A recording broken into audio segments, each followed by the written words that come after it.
2টা বাজনের 1 মিনিট বাকি আছে। অহন আমার তাড়াতাড়ি যাইতে হইব।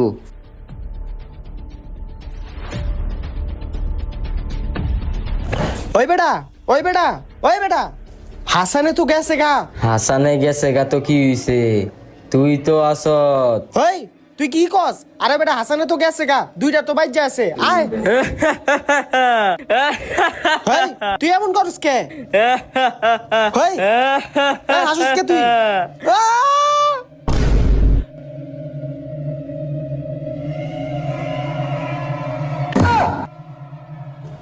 ওই বেটা, ফয়সাল, বেটা কি হইছে তোর? এই এই এই, আরে আমি বেটা, আর এমন করতাছত কে? কি হইছে তোর? ও তুই? আরে বেটা তুই যাওয়ার পরে ওরে ডাক দিলাম, ওই কেমন জানি করলো, তারপর আর আমার কিছু মনে নাই, কিন্তু আমার শরীর হাত পা অনেক ব্যথা করতেছে।